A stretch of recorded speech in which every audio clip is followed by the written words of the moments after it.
Hey,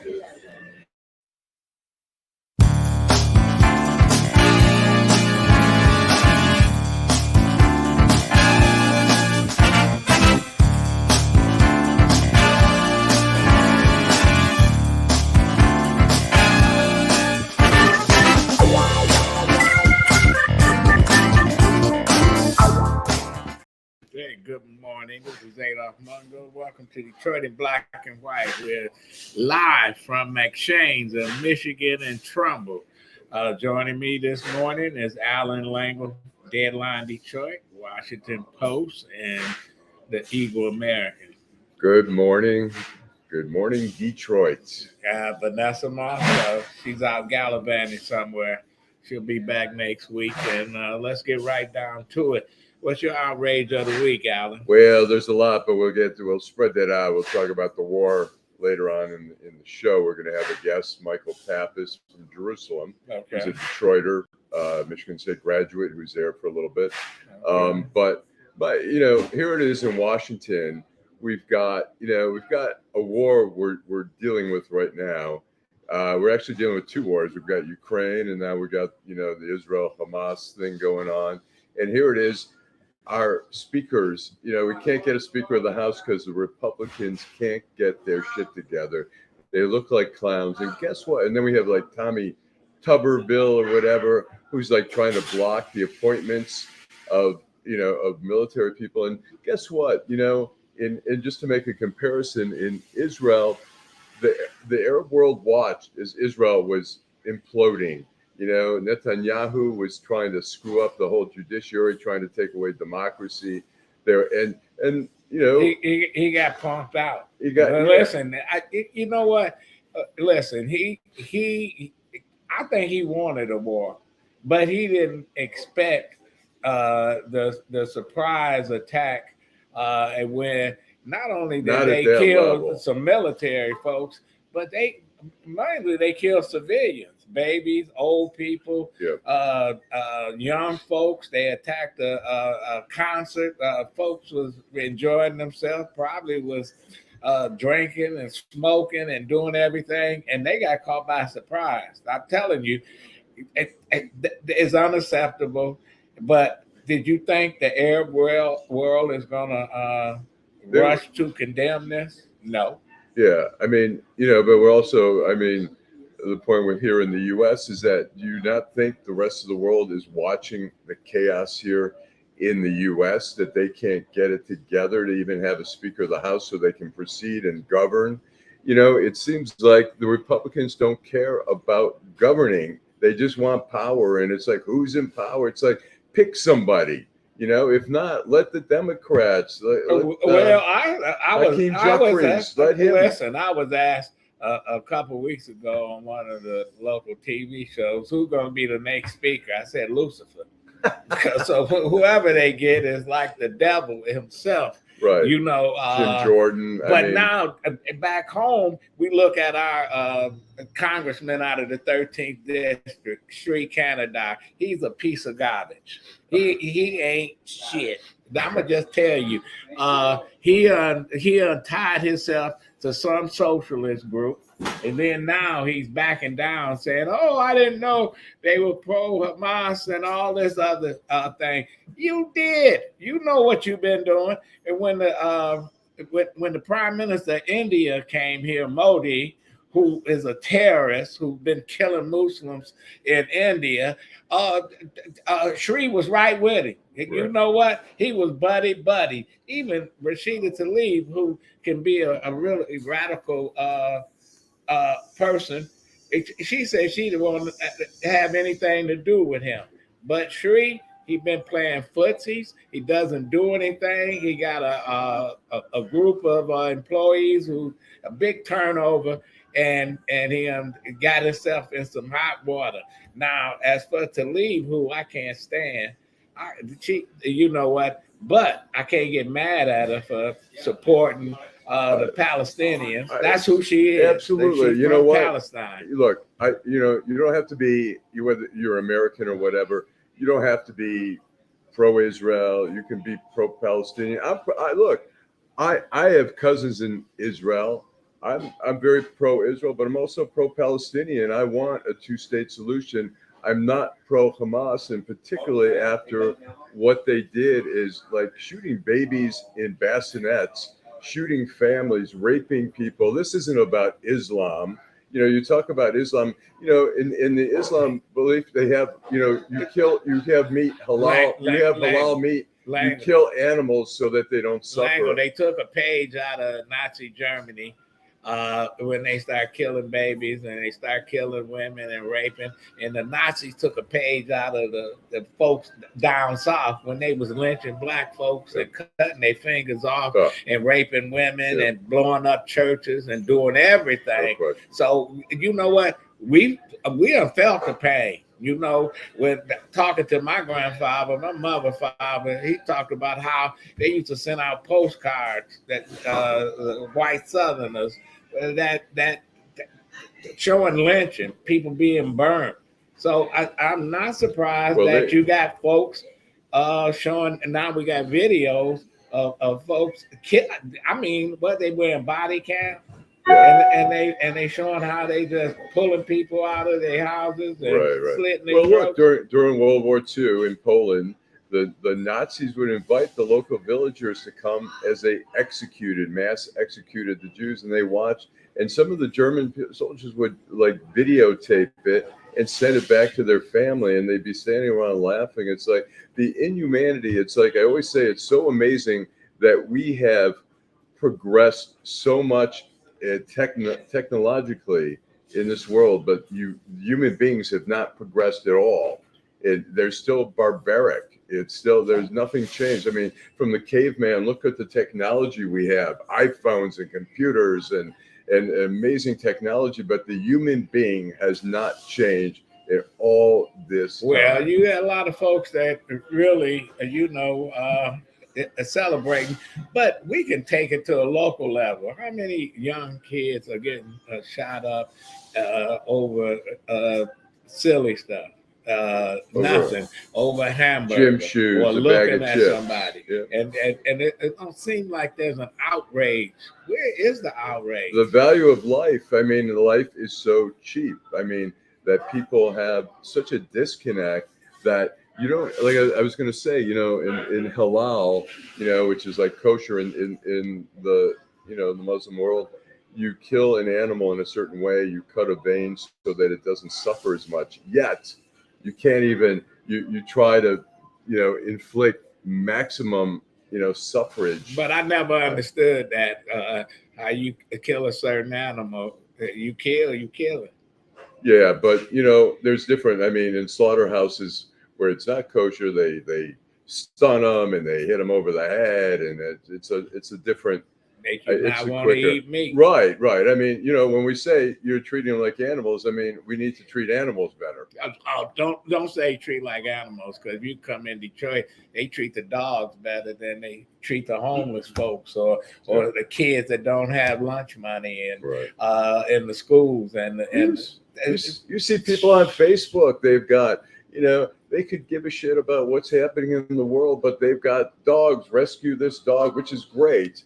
But all they care about are their dogs. They don't care about humanity. The wars that are going on, I never see these people comment on anything. It's all about the dogs. And I guess we've all got to pick and choose what our causes are. But I agree that we see people treating dogs. Let me ask you this question.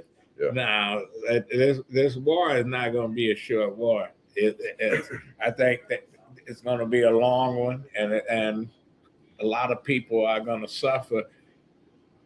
Is this a big election issue here in the U.S.? Well, you know, it'll be interesting. I think some of it's going to depend. I mean, if depending on how involved the U.S. gets. I mean, if Israel was being pummeled, if Hezbollah was shooting off so many rockets that Israel was being decimated, the question would be, would the U.S. start sending fighter jets into Lebanon? If that happens, then, you know, it takes it to another level. Right now, I mean, it's interesting.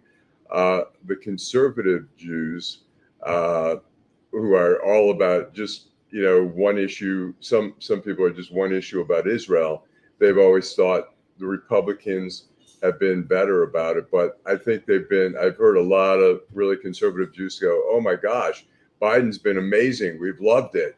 And meanwhile, Trump is trashing Israel and his former buddy. You mean the guy that's in your head? Yeah. He's trashing Israel. He's trashing Netanyahu, where they were buddies at one time. And he's praising Hezbollah as being smart. And people are pissed about that. And that's by time now, if anybody that's a Jew vote for Trump, they deserve to get what they get. I agree. I tell Jews and blacks, man, if you're voting for Trump, well, you got them. They do vote for Trump. Yeah. You know, you can just look at the lay of the land here in Michigan. Now, the bottom line is that Biden beats Trump in one-on-one, but loses to Nikki Haley and what's his name? Ron DeSantis. Ron DeSantis. I don't know. I think Ron DeSantis is fading. I think Nikki Haley, the one thing I'll say about her is that I don't agree with everything she does, but she's trying to have she's looking at the general election. And if she gets the general election, she'll be a formidable opponent. She is trying to be reasonable. DeSantis he's not a likable guy. He's very, very rigid. I mean, he's got that whole issue over the black, education and stuff like that. I mean, which is just totally racist. I think he's going to fade. I think Nikki Haley, look, if Trump for some reason goes to prison or eats too much KFC and has a stroke, then, she may have a shot of walking in there. And I think she'd be a formidable opponent against Joe Biden. But you know what? I'm scared of her too. Yeah. Look, she still supports Trump. They're all afraid. I mean, the only person in that whole panel who stands up to Trump truly, Pence will kind of stand up to him and then kind of, cower, is Chris Christie. But he's, But I haven't heard anything from elected officials out of Michigan except for Tlaib and Shreve. Where's Stabenow and Gary Peters and Whitman? You haven't heard? Have you heard anything about the war? Yeah. Well, some people were mad at Whitmer because Whitmer's like, oh, we hope we can, this will come to an end, and and she did not call out.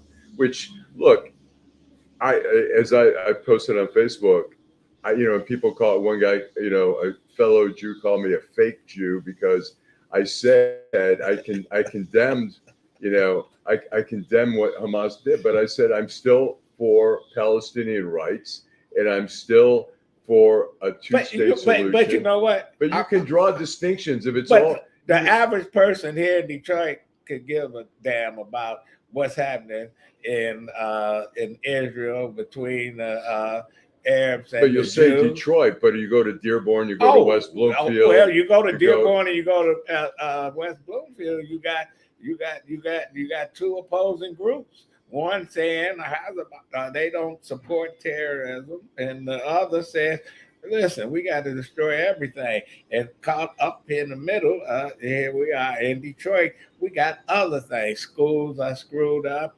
No jobs. Transportation is ugly. They fix up certain areas in the city, and then you go to neighborhoods that look like the Israeli military is about to come in there and flatten it to the ground. Yeah. So we got other issues to deal with, but we're gonna take a break and we're gonna bring on we're gonna praise our young people here in Detroit because they're doing some great things. And let's take a break and we'll come back and talk about it. I'm Wayne County Treasurer Eric Sabri. We are living through unprecedented times. As a result, the Michigan Homeowner Assistance Fund was created. This fund, administered by the state of Michigan, is designed to help homeowners cope with pandemic-related hardships, such as delinquent property taxes. Residents may apply for up to $25,000 to help cover 2019, 2020, and 2021 tax years. Previous year's taxes must be paid in full or in a payment agreement with the Treasurer's Office. Eligible homeowners must have a qualified financial hardship that occurred on or after January 21st, 2020, You must currently own and occupy your home as your primary residence and must have owned it since January 21st, 2020. To see if you qualify, please visit waynemetro.org, call 313-388-9799, or email taxinfo@waynecounty.com. We're here to help. Oh, welcome back. Listen, we have a special guest today. I've been knowing her since she just was a little tiny little tot. Know her father, mother. But Dana Hanson, how you doing? I'm good. Good.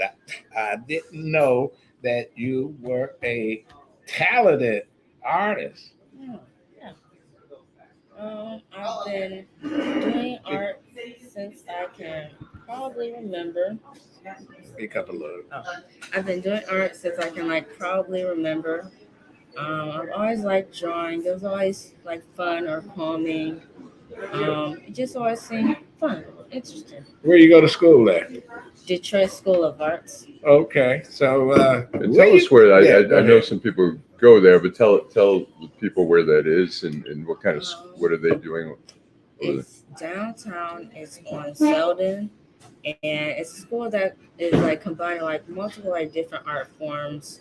We have radio, we have visual arts, band, literary arts, dance, and I think that's it. And do you get to select the type of classes that you want, your area of interest? How does that work? You select the major you want, and then that's how you get your not core classes, but extracurricular classes are based off of your major. Okay. Cool. You know what? We got a video of some of her work. All right. Dana wanted to bring it all in. I said, you know what? That's another time. But all right, we're going to play this. Yes, this is good. Tell us about some of this. I'm not sure. We might be muted here. The first ones that are on here are digital. And a few of them were assignments I had used for projects last school year. The other of them were just for fun, anything to occupy myself. Other ones, some of them are fairly new, and then other ones are somewhat not old, but more like when I was in the 10th grade. Okay. Did you know your father? He was the man in the Eastern Market. He was selling paintings, and he had a museum, and is that where you get your talent from?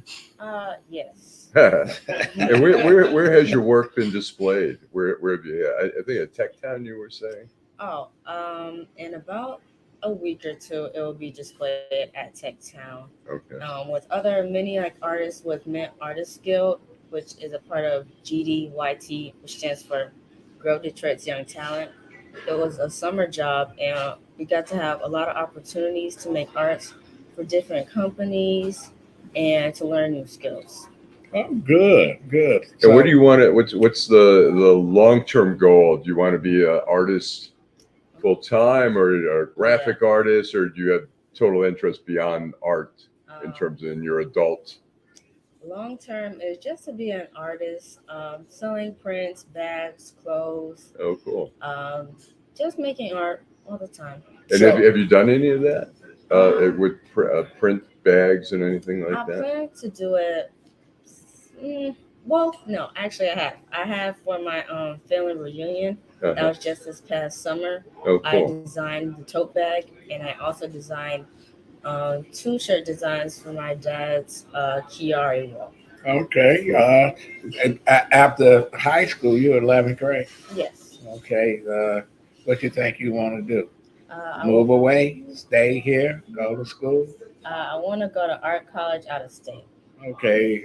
What places are you looking at? I still need to do some more digging, but I was looking at SCAD and Parsons. Oh, that's out in California, New York. Parsons is in California. Okay. SCAD is in Georgia. Okay. Oh, wow. So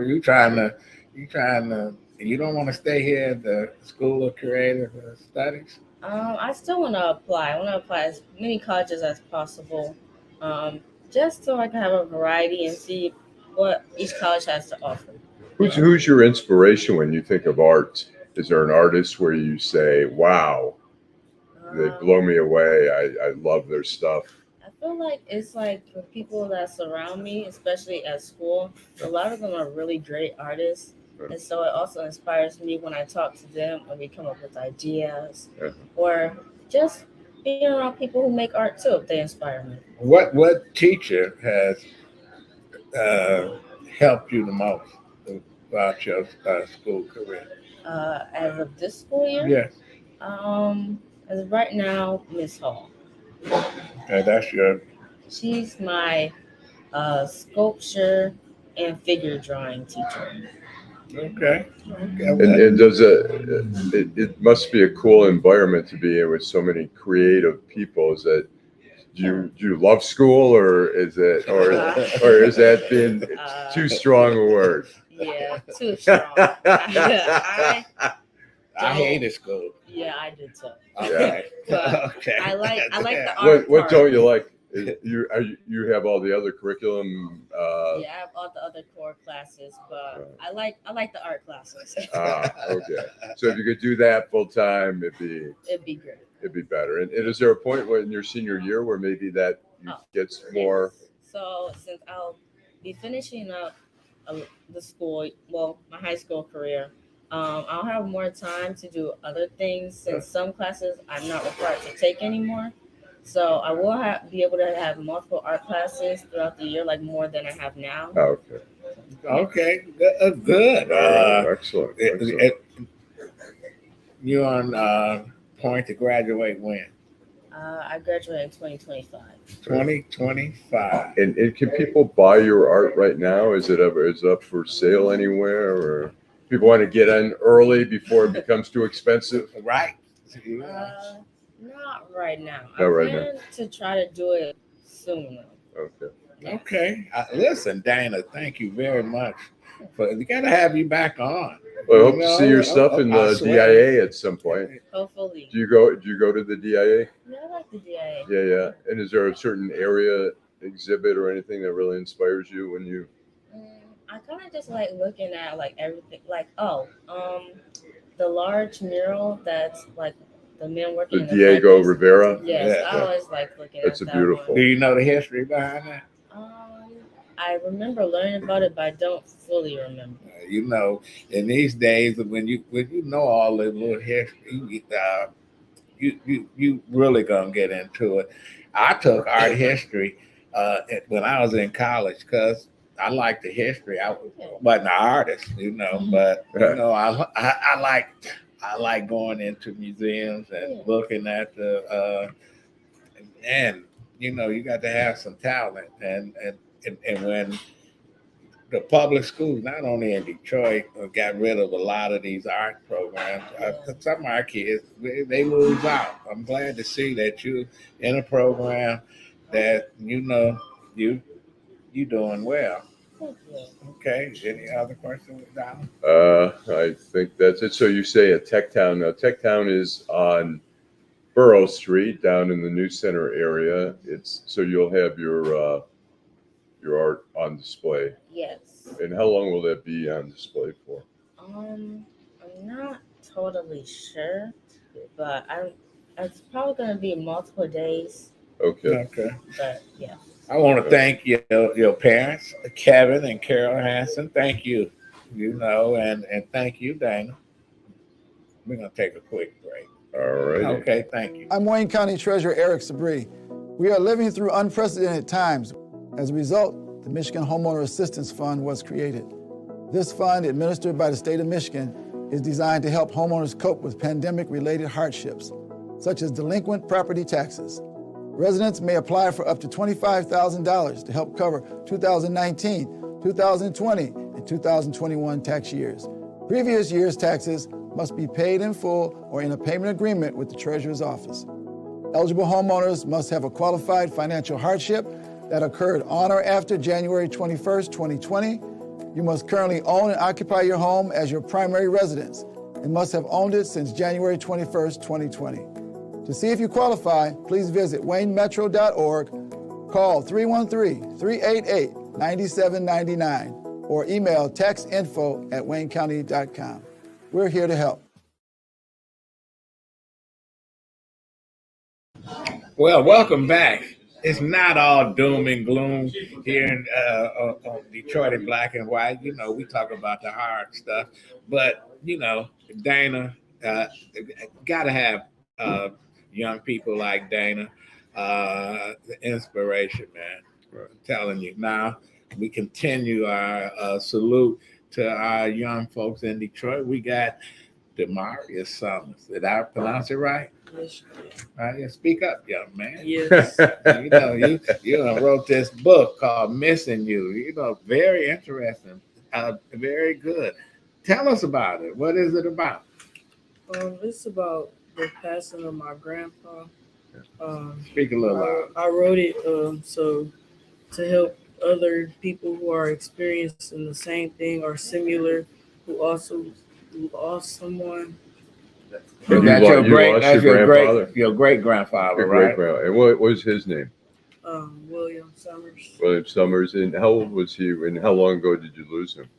5 years ago. Yeah. And what happened? Did he? I believe he had a heart attack. Okay. And how old was he?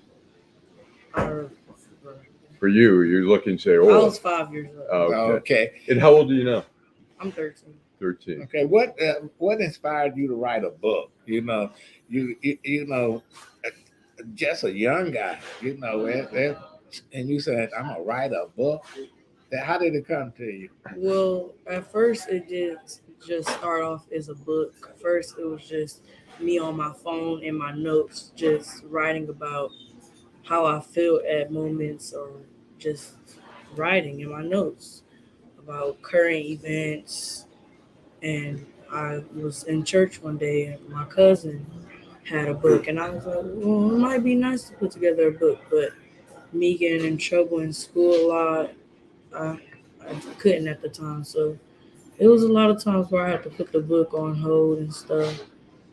So when you read a book saying Missing You, tell us what it's all about. Is it from the heart saying how much you miss your... Yes, it's really about how much I miss my grandpa. It took me a minute to find out a title, but it just came to me one day. It's a great title. Yeah, thank you so much. I appreciate it. What kind of person was your great grandfather? He was, well, to me, he was my favorite person, because my father wasn't in my life. It was not in my life a lot. So I looked at him as a father figure. He made the best breakfast. It's just every day I would go over there, I had a good time and enjoyed it a lot. Okay, so he gave you some wisdom. Did he teach you about life? He taught me a lot about life. What were some of the things that you remember when you say, tell you about life? What are some things that you remember now? He always taught me to be truthful, honest. Just really truthful, honest, be respectful, respect adults. And sometimes I would not, because I was angry. I was really angry at everyone after it happened, because that was the only father figure man in my life. So after, it was just seeing kids on Father's Day and stuff at school, it really kind of made me sad, because that was my only father figure. And how long did it take you to write the book? Well, since I was getting in trouble in school a lot, I had to put it on hold. So probably 6 months, 12 months. Okay, that's not a long time. I want him to read. Why don't you read these 2 paragraphs from your book? Okay. So this is chapter 7, my mentor program that I had to get into. So my behavior got so bad that I had to find some type of positive brotherhood to keep me on track. And my behavior good in school. I was blessed to get a wonderful male mentor who helped me, understood me, challenged me, and guided me. My mother's friend introduced us to K-Man, our name for him. He had done some great work with other kids through his mentor program at his family's church. He used to come up to my school a lot to check on me, and the staff thought he was my dad. I would say no, but he was a very good mentor. I learned some great skills from him. My grandmother still smile every time I open the doors for them. He taught me other things. And tell us, how can people get your book? Is it on Amazon or? Yes, it's available on Amazon. Okay. And it's and do you get some reports on sales or anything or? Yes, I'm looking to have more book signings and things. Okay. Just not one. I want to go to some book hearings. I mean, some do you have a open website? hearings. No. Well, you It's need just to. available on Amazon. Well, you need to get a website. Yeah. And you're thinking about doing another book. Yes, I am. Okay. Yes, And it's missing you. And how much is it for? It's Amazon? $15. $15. And have your friends read it? Yes, I have sold it to a lot of friends at school. And what kind of feedback? What do they tell you when they read it? They tell me how it makes them cry sometimes. Oh, really? Think about family members they have lost. They say it's very helpful. I had one friend. Her mom passed away. She said she felt the same way on Mother's Day. She said it hurt her on Mother's Day younger, just when she would see her friends like making cards for their moms and stuff. And she said she didn't have a card to give anyone. So she said she was just making cards on Mother's Day and just putting them up in a box. And I was like, wow, how does that make you feel when you're able to connect with people like that? It kind of makes me proud just to see like I wasn't the only one in the situation experiencing this, because that's how I used to feel when I was younger. Like I was just the only one experiencing something like this. What grade are you at? I'm in 8th grade. Okay. What school? What school? I go to Pace Academy on Southfield. Okay. Well, that's great. It's impressive. You got a book at 13. I'm still trying to get my first book out. But missing you. I'm a little older. Damarius Summers, man. You want to say hi to your family? Hello. Is most of my family members know I actually made this. I like editing a lot. I have a couple editing skills. I made this on my front cover of my book. I tell you, these people. So you designed the cover. Yeah. Wow. Okay. And how did you with what kind of software did you? It was really all in an iPhone. Oh, wow. Really? I made the book in the phone. We've been spending too much money on other stuff. I'm telling you. So you made the book on the phone? Yeah. How did you type? Did you use a computer to type and then you typed everything in your phone? We need to get him like out. I said before, it didn't start off as a book. It wasn't really a book. It was just me expressing myself, talking to myself. It's really like basically texting yourself, or like a journal. Like a journal. Wow, that's great. That's impressive. Damarius Summers, thank you very much. Missing you. $15 on Amazon. Y'all buy this book now.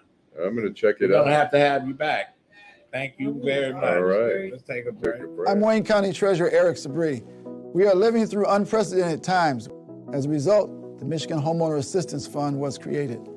This fund, administered by the state of Michigan, is designed to help homeowners cope with pandemic-related hardships, such as delinquent property taxes. Residents may apply for up to $25,000 to help cover 2019, 2020, and 2021 tax years. Previous year's taxes must be paid in full or in a payment agreement with the Treasurer's office. Eligible homeowners must have a qualified financial hardship that occurred on or after January 21st, 2020. You must currently own and occupy your home as your primary residence and must have owned it since January 21st, 2020. To see if you qualify, please visit waynemetro.org, call 313-388-9799, or email taxinfo@waynecounty.com. We're here to help. know how it goes. All right. Well, you know what? Don't we have a video? We need to do. show? We do. got We need Chief. We need Come James on, to come get a on. little bit closer in Come on, there. Chief. Oh, I see. How All you right. doing? Thanks. Okay, go Okay. ahead. You know this is a deputy chief communications, right? No, community relations. Oh, community Chief of relations. Community Relations. Listen, let me get it right. And Let the me public get it information right. officer. I don't want your colleagues saying, You know how it goes. Yeah, you know I know how it Get goes. beat All up. right. Yeah, but We're anyway, going to play a little video first, James. I'm Chief James Harris with the Detroit Fire Department. I want to let you know about your fire escape plan. Every fire escape plan starts with a smoke alarm. When that smoke alarm goes off, you get low and you go. Once you get out, you stay out. Once you stay out, you meet up. Once you meet up, the fire department will be en route. We're on our way. The Detroit Fire Department is always here for you. We're always going to keep you safe. Detroit Fire!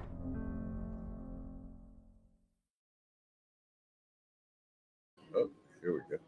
welcome. You know October is always, it used to be the hottest month in Detroit at one time. It was. Yeah. That's back in the 80s and maybe late 70s, early 90s. Well, that period of I time. was there riding around on, we called it Devil's Night. Yes. And the mayor, where we got, where the mayor at the time, Coleman Young, mobilized but thousands Yes. of block club members and community organizations, and it evolved into Angels Night. Yes. And now it's Halloween in the Deep. Tell us about Fire Prevention Month. Yeah. Go ahead. Your title is Chief. Chief. Okay. Correct. He's a chief. All right. Just want to make sure I get it right. All right, no I problem. don't want to Chief, shortchange we're you, all man. family. I'm James. I'm Jimmy to you guys. So. Okay, yeah. So what are y'all doing different this year? Fire prevention, we're taking it to the people. I know a lot of times we go on social media and we blast it, or we'll send out flyers, or we'll text it. The National Fire Protection Agency, the theme this year is cooking safety starts with you, starts at home. And that's a fact. I can take a poll right now of everybody in here. Somebody's made a mistake and left something on too long, walked away, put some tinfoil in the microwave. We've all done something that we shouldn't do. What happens when you put tinfoil in the microwave? First of all, you're gonna have to go to Walmart or Target or something and get a new microwave. So, is that right? If you're lucky. I always wonder about that. Of course, I did that one time. Yes. Oh, and all of a sudden it's like boom, Instant. right? Really? If you're lucky. Wow. Then you could start an electrical fire. You know what I mean? In that outlet. Wow. You could. It happens all the time. So that's a dangerous thing. Electrical fires are extremely dangerous because a lot of times they're inside that wall. Right. And you don't see it. And it's late night and you're smelling something like, I smell something burning. Yeah. Well, I don't see anything. The next thing you know, the house is on fire because it's been in that wall Wow. smoldering for hours and hours. And Wow, you got wow, wow. insulation in there, wood, plaster. Next thing you know, the house is up in flames. How many people we lose in Detroit because of not having a smoke detector in the house? I don't have that exact number. I can bring it next time I come, but I'll tell you what, you got a 50% better chance of surviving a fire if you have a smoke alarm. And they're $20-$30.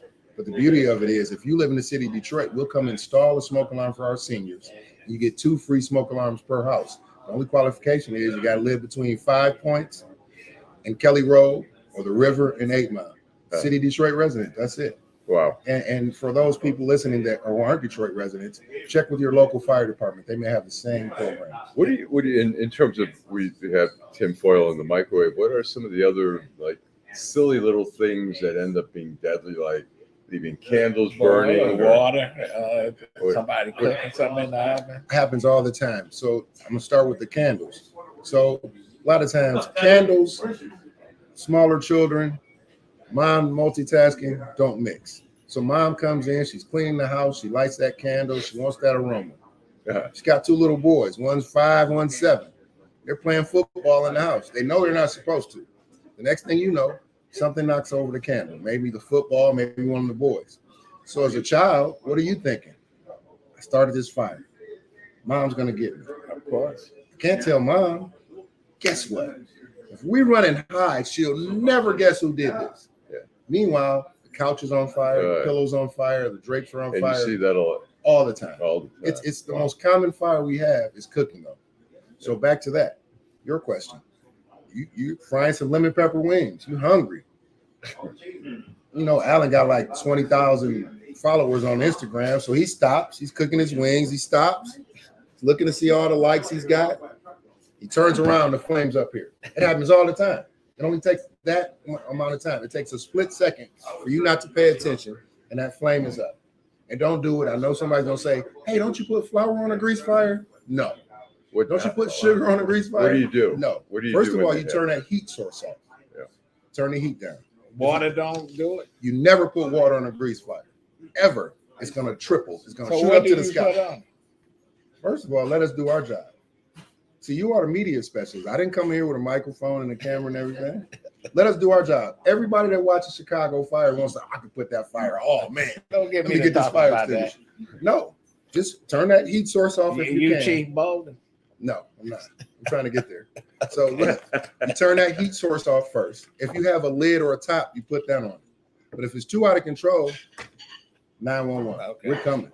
The Detroit Fire Department, our response time is phenomenal. We'll be there probably about 4 minutes. So get low, go, get out, stay out. We're coming. I've seen something on Facebook where they advertise it's designed by firefighters. I mean, it's a cloth that you throw over. Have you seen that? I've seen it. The Detroit Fire Department doesn't have it yet. I haven't done extensive research on it. It seems to be a great tool. It looks great. It looks. Yes. And what about fire extinguishers? Should people have fire extinguishers in their home? You should. And leading up to our fire prevention open house, which is Monday, on Trinity and Grand River at 16825 Trinity. That's engine 54 on Grand River and Trinity, right across from that Myers. We'll be giving away fire extinguishers. Right. Y'all giving them away? Yes. It's kind of like you a raffle. Okay. Yes, it's kind of like a raffle. We don't have a lot. It's a limited supply. Okay. But we're giving out free fire extinguishers. And what is a fire extinguisher? What does it cost, and what do you recommend in terms of buying one? I recommend you just have a little one, or should you have a? Yes, because people get that false sense of security. I got a big giant fire extinguisher. I can put the whole house out. No, a fire extinguisher is you've got a small fire. And we used to have a rule of thumb: if the fire is bigger than a hug, don't do it. If the fire is smaller than the hug, get your fire extinguisher and try to put it out. Oh, really? So if it's bigger than a hug, what happens if you start doing the 911? Go. But in the interim, it can grow. I'm saying get out. Yeah. You know what I mean? If you see it bigger than, not run, strategically walk fast because you don't want to trip over anything. Right. And the acronym is PASS, like Jared Goff. P, you're going to pull the pin. A, you're going to aim the fire extinguisher at the fire. S, you're going to squeeze the trigger. And the next S is you're going to do it in a sweeping motion. And how about if you're in a building or an apartment building and the halls are all smoky? You know, do you crawl out? Do you, yes. What's the best way to? Great question. In an apartment building, you're going to get low, and it's always a firewall at the end of the hallway. And you close that. You get to that hallway. You take the stairs. You never use the elevator. You close that door behind you, and you get down the stairs because that's a firewall, and they're made so you can close that door and get down there. Don't leave the door open. A lot of people say, hey, well, I'm going to take care of my neighbor. I'm going to take care of Adolph, and I'm going to leave the door open so he can crawl. No, because if it's smoky in that hallway, now it's going to be smoky in the stairwell when you're trying to escape. Now, we coming up to Halloween, etc. What is the city doing to, we still got a number of abandoned housing and buildings here in Detroit. Do we have extra eyes on these buildings? Because people like to set fires. Yes, unfortunately. But Mayor Duggan, Commissioner Sims, Chief White, the whole administration has been doing a great job at trying to demolish some of these buildings. Number one, that's helped tremendously. Number two, it starts with you. We're the greatest fire department in the world on the globe, but we can't do it without our citizens. So our citizens come out, they volunteer, and they keep eyes on the abandoned buildings, the abandoned homes that may be in their area. And they also keep a lookout on kids. The beauty of it this year, Halloween in the D, we've got haunted houses at every precinct, at 7 fire stations, at the rec center. So just take your kids out, tell them to have fun and do it old school. Go trick-or-treating, get some candy, put on a costume, scare somebody. But that's what it's about. It's not about setting a fire. It's not about vandalizing and building or anything. It's about having fun. It's about what Detroit is about. Everybody coming out, just watching everybody's back and having a great time. Okay, we're going to take a break. We come back and wrap it up. All righty. Detroit in black and white with Allan, Lengel, and Adolph Mongo, and Chief Harris. I'm Wayne County Treasurer Eric Sabri. We are living through unprecedented times. As a result, the Michigan Homeowner Assistance Fund was created. This fund, administered by the state of Michigan, is designed to help homeowners cope with pandemic-related hardships, such as delinquent property taxes. Residents may apply for up to $25,000 to help cover 2019, 2020, and 2021 tax years. Previous year's taxes must be paid in full or in a payment agreement with the Treasurer's office. Eligible homeowners must have a qualified financial hardship that occurred on or after January 21st, 2020. You must currently own and occupy your home as your primary residence and must have owned it since January 21st, 2020. To see if you qualify, please visit waynemetro.org, call 313-388-9799, or email taxinfo@waynecounty.com. We're here to help. All right, we are back with Chief James Harris from the Detroit Fire Department. Tell us a little bit. I'm curious about your career. Why the fire department, and how did you rise to where you've gotten? It's funny. I come from a family of law enforcement. Right. So my mom's dad was a police commander. My dad was a police sergeant, and I grew up around them. They were all good people, great guys, but I never wanted to go that way. Right. My late granddad bought me a fire chief's car when I was about 2. Still got it. Oh, really? It's a metal car, had a bell on it. You could ring it. That was my favorite toy forever. Growing up, I would always get fire trucks. I like fire movies. I liked everything about it. I wanted to go to the NFL, but clearly once I got in about the 11th grade, I realized I wasn't going to the league. I was strong, fast, but I wasn't going to. What high school were you at? Benedictine. Yeah. Right on Southfield, not a drive. And what did you play? What position? Yeah, I played football. I played fullback. Fullback. But my buddy, Derek Alexander, shout out to DA, he went to the league. He went to Michigan. He played for Kansas City. He played for Cleveland. He was a beast. You know what I mean? Yeah, and I used to block for him, and I used to be like, oh, yeah, he's special. I'm not special. Maybe I need to go a different route. Right. So leading up to that, I had a couple jobs, substitute teacher, worked for Allstate Insurance. In the back of the Michigan Chronicle, they were hiring. I'm like, man, I'm signing up. So 1997, I stopped working. I started living my dream. Like I said, when I was 2 years old, I had a fire chief's car. So in 2017, I got promoted to lieutenant community relations. And 2021, I got promoted to chief. But leading up to that, I did everything. I was probably on one of the busiest rescue squads in the world at Squad 5 on Dexter and Ewald Circle. Did you know Derek Siegel? Yes, briefly. I want to say he was on his way out when I came. He was retired. Yes. Yeah, my cousin. Yes. Small world. And his father was one of the first African American firemen in Detroit. Wow. Yeah. Wow. Back in the 50s. Yeah. You know. Yeah, my granddad started the police department in the 40s. Okay. It was crazy. When I look back at pictures and articles, I'm like, wow, this is different. Ain't no question. So, you know what? If somebody wants to participate in a fire extinguisher giveaway, how do they find out about it? Go on Instagram at Detroit Fire Department. It's abbreviated DEPT. Go on Facebook, City of Detroit Fire Department. You can go on the City of Detroit's website, detroitmi.gov. But show up 4:00 Monday, October the 16th. At Engine 54, that's 16825 Trinity, right at Grand River. You can't miss it. We're going to do fire extinguisher training, hands-only CPR training. We're going to teach you a fire escape plan. We're going to have our mobile fire safety house. It's going to be dynamic. Stuff. Yes. If people can't make it and they're so interested in an extinguisher, where do you get one, and how much should you pay for one? So an extinguisher, roughly, I'm thinking maybe $40 to $50. Oh, yeah. And I'll go on Amazon. I go to Walmart, Target, even the local hardware. And are we talking? Are there little ones? They're small ones, because you got to understand, fire extinguishers are for everybody. So you might have somebody that's not that strong. You don't want to get them a big one that they can't carry it, can't be mobile with it. But the little ones are effective. The little ones are effective. They are. Okay. Technology's come a long way. So yes, the little ones are very effective. Okay, thank you, Chief Harris. Let's play that video again. All righty, let me get thank you very much. Thank you. I'm Chief James Harris with the Detroit Fire Department. I want to let you know about your fire escape plan. Every fire escape plan starts with a smoke alarm. When that smoke alarm goes off, you get low and you go. Once you get out, you stay out. Once you stay out, you meet up. Once you meet up, the fire department will be en route. We're on our way. The Detroit Fire Department is always here for you. We're always going to keep you safe. Detroit Fire!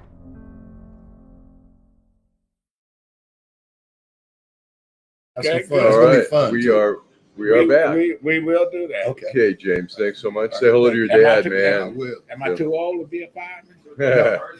Right. My body says so. No, we'll put the gear on. You got the mask on. Nobody even recognize. I want to go cook there one day. Oh, come on. You already know. Make some matzo ball soup.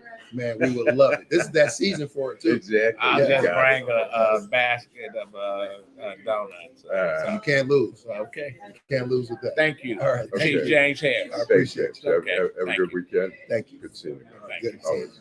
Well, it's been a good show, Lengel. Yep. We You got it. know, man. Sometimes we gotta do some light stuff. But, Yep. you know. But our next guest, we going live to Jerusalem, right? Right. We're hoping at 11 o'clock we're going to have Michael Pappas, who I went to Michigan State with. He grew up in Hazel Park. He lives in Oregon. He married just recently. He got divorced after being married 32 years. He's married an Israeli woman. He's not Jewish, but she has 3 children in Jerusalem. And I know at least one is in the military right now, has been called up. And he's going to come and talk about. They just went back there for a couple months. He got there on a. Is he stuck there? Well, you know what? They want to stay because they want to support the children. You know, they're adult children, but they're there. So he's been running into some bomb shelters at times like that. But he is. I'll tell you, Allan. If they're gonna do what I think they're gonna do in Israel, go into the Gaza Strip, and this shit gonna get ugly, man. There's no question. It's gonna be thousands of dead folks, man. Women, children, old people, soldiers, you name it. And the ones that started this shit, they like a roach. Well, they're gonna be. They've got their zooming underground in. tunnel. Of course. Underground tunnel. You know, the saddest part is that the head of Hamas doesn't even live in the Gaza Strip. He lives in Qatar. Yeah. He lives in a luxurious. He's got everything he needs. He's watching. He's commanding from Qatar. He's not even there. He's not paying the consequences personally for what's going on, and which is really shameful. And the whole mission is not. I've said this. I'm for Palestinian rights. I want there to be peace there. You can't say that in some circles. Well, I know there's some Jewish people who get mad that I say that, but I'm not pro Hamas. What they did was horrific. It was so upsetting. I've got cousins there. I've got one of my cousins, her husband, got called up to duties in the Golan Heights. They've got others, in different. She's got a son and a daughter who have reported to duty. But I look at this, and this is what happened. Like in the Ukrainian army, they broke open the myth that the Russian army was one of the greatest fighting forces on the planet, and they've been kicking their ass. Now Hamas just said, well, the Israelis supposed to have the best security in all the world. You can fly on their planes. You can go. You know what? Listen, they've humiliated them. There ain't no question. They've shown a lot. And, we have one of the videos. We have a few videos Why here. don't you play? But here's one where we see the very beginning of what's going on. Allahu Akbar! Allahu Akbar! أيوة روح يا شباب! هجموا! نزل! الله أكبر! which is just, I mean, you know, and what we're seeing also, we're seeing reports now, you know, Netanyahu is denying it, but I don't believe him. The Egyptian government supposedly told him something big is happening. They didn't know what. They said something big is happening in the Gaza. And Netanyahu probably, this is my, and I'm totally speculating here, he probably went to Shin Bet, the Mossad, and said, hey, they said, and they said, nah, we haven't heard anything. But the night before, I think it was the New York Times, was reporting the night before Shin Bet, which is one of their security forces, was saying, we feel like something might be going on, but we don't know what. And they said, should we put the country on a higher alert? And they decided, no, it was Friday night. They said, let's deal with it tomorrow morning. And then we saw what we saw. Well, he's a fucking idiot, man.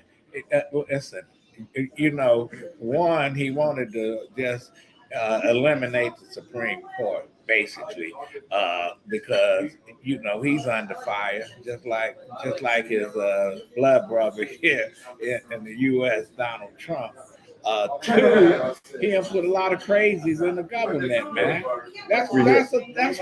And you know, I was talking to a friend who's Orthodox, and you know, our buddy Billy, and he says, well, the Supreme Court they don't want them to make law. Well, let me tell you something. Here in the U.S., we have, you know, Roe versus Wade. The Supreme Court made law by declaring it legal. Then they made law by declaring it illegal. And then, you know, the state should happen. So courts do make law by their decision. So and that's all they're doing there is a checks and balances. Netanyahu was trying to take away from that. And so anyways, we have our guest here. We're going to bring him on live from Jerusalem. Michael Pappas, can you hear us? Yes, I'm here. Hey, yeah, thanks, man. So, Michael, I gave a little intro there. You're from Hazel Park originally, went to Michigan State. You're living in Oregon. Your wife is Israeli. You went back. She went back there for a little bit. So you were supposed to be there for 2 months. You got there on a Thursday, and then Saturday, all craziness. What were you thinking when first you seemed very happy? I saw your Facebook postings. You looked very happy being back. And then suddenly Saturday was insanity. What was going on Saturday? What were you thinking? Well, you know, I was very jet lagged, and Saturday morning, I'm just totally knocked out. I've got terrible jet lag. I'm sleeping very soundly, and I hear my stepson speaking something, and then I hear the wind blowing outside. It's very windy. And then as I come awake, I realize it's air raid sirens going off. And so our bedroom also serves as the bomb shelter for our apartment. And so my stepson came in, and we had to roll the steel. There are steel plates that cover the bedroom window, and you have to pull them. They're heavy steel plates, and we rolled them to cover the window, and we closed the heavy steel door, and then we could hear, I suppose we could hear the Iron Dome above us intercepting the rockets. What that Adolph Mongo here? Nice to meet you. Nice to meet you. What part of Israel do you live in? We're in Jerusalem. We're, I guess you would say we're mostly east of downtown West Jerusalem. We can walk to downtown Jerusalem from here, maybe 25 minutes or so. So you in a city that you got to be on high alert. Well, for a few days, we were feeling very uncertain.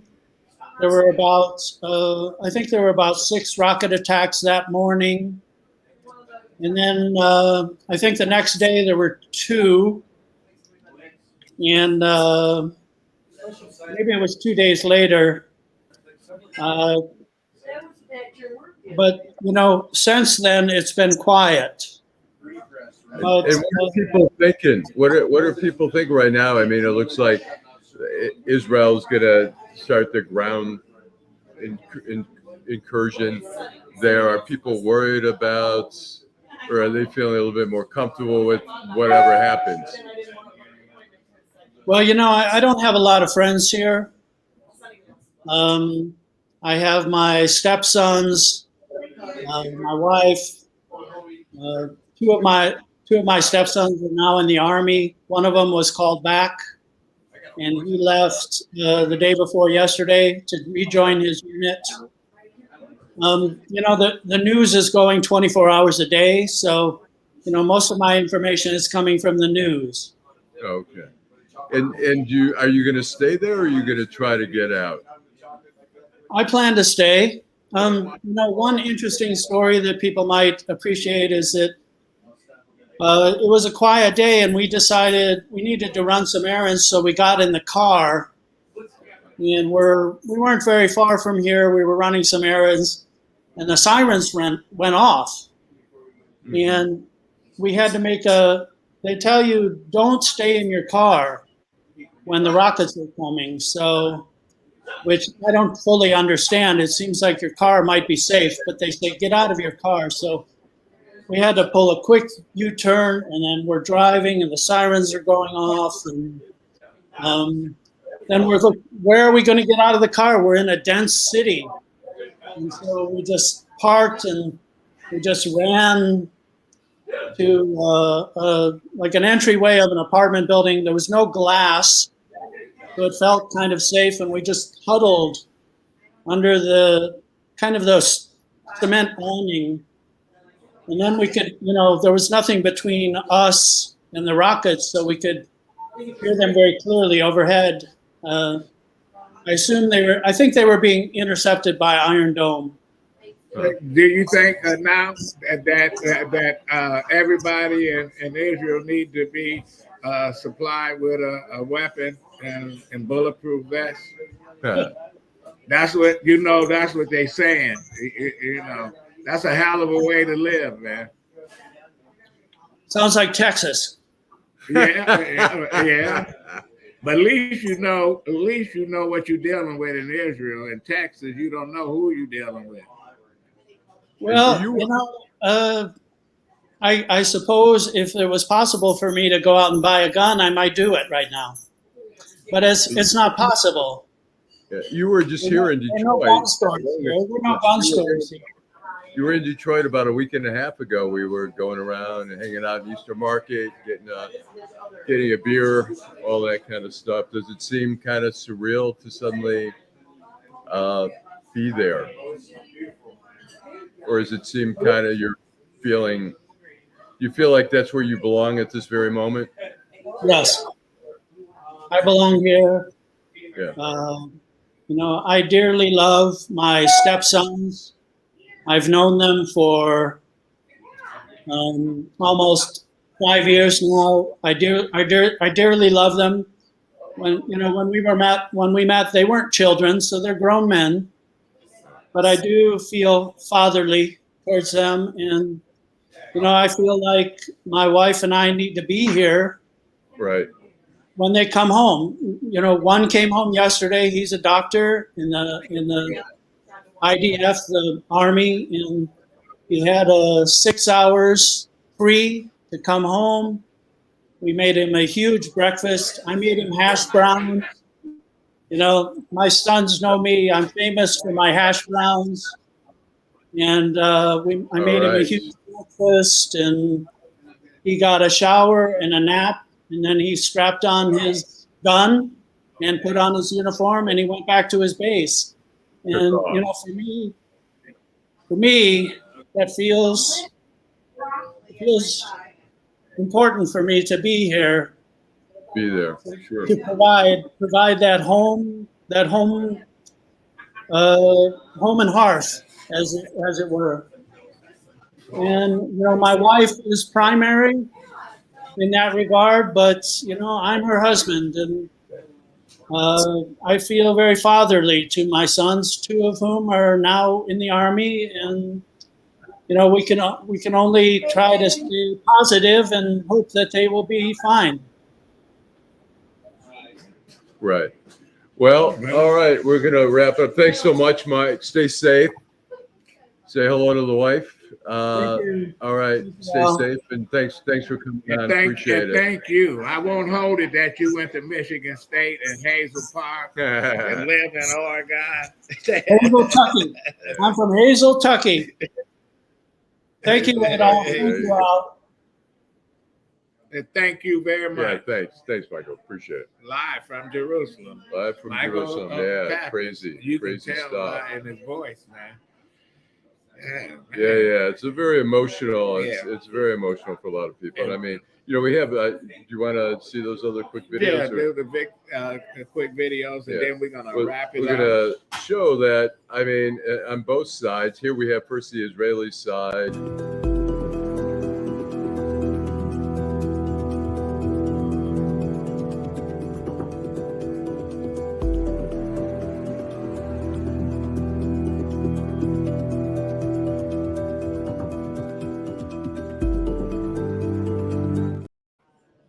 And then we have what's happening also on the other side. It's the youngest who are paying the ultimate price. Tiny bodies covered in blood as exhausted doctors try to save their lives. Yeah. So it's sad. I mean, here's these children. I mean, here's these grown men who really, in the end, it's really comes down to really kindergarten concepts of not being able to share the playground, not being able to get along, and making decisions that impact the children. And I know that how this shit plays out is in Afghanistan, the Taliban used women and kids and old folks as shields. They killed them. They did all kind of stuff. Right. And at 12 years of fighting, we left. The Russians, 10 years of fighting, they left. Hamas want the Israelis to come to the Gaza Strip. Listen, they got tunnels just like the Vietcong had tunnels, and you know who's going to get hurt? It's the folks that can't move, and there's going to be thousands of folks, and people going to be blowing themselves up. You think the 1,500 dead in Israel, you might see double that, man. This is some ugly shit. There's gonna be a lot of deaths. I mean, look, the army goes in. There's gonna be a lot of soldiers who get killed. There's gonna be a lot of other people on the Gaza side. I mean, the other thing is, I mean, they're trying. I would like to see. I mean, Egypt has a border that they've sealed up there. And they need to get some of the people. They don't want to. They don't want to deal with it. Nobody wants the Palestinians. Right. And we're going to leave it at that. Yeah. We'll be back next week with Vanessa Montes. And I want to thank Dana Hanson. I want to thank Damarius Summers, Chief James Harris, and your guy from Jerusalem, Michael Pappas. Thank you. And here's the book. If you guys want to get it, I'm really looking forward to it. I'm curious. It's it's a good book. What a young man. It's a book I can finish. Yeah, right. Yeah, I can finish this book. Right. I read 100 pages of a book and I fall asleep. And the young man was emotional and stuff. You could tell that, he misses his grandfather. Yeah, it was very cool. And then he did the book on the phone. I'm blown away by that. Right. We need to hire him. Yeah, that's it. But anyway, this is Detroit in Black and White. Allan Lengel, Vanessa Moss will be back next week. Thank you, Teresa. Teresa. All right. Thanks, McShane, Bob Roberts. Corner of Michigan and Trumbull. Okay. All right.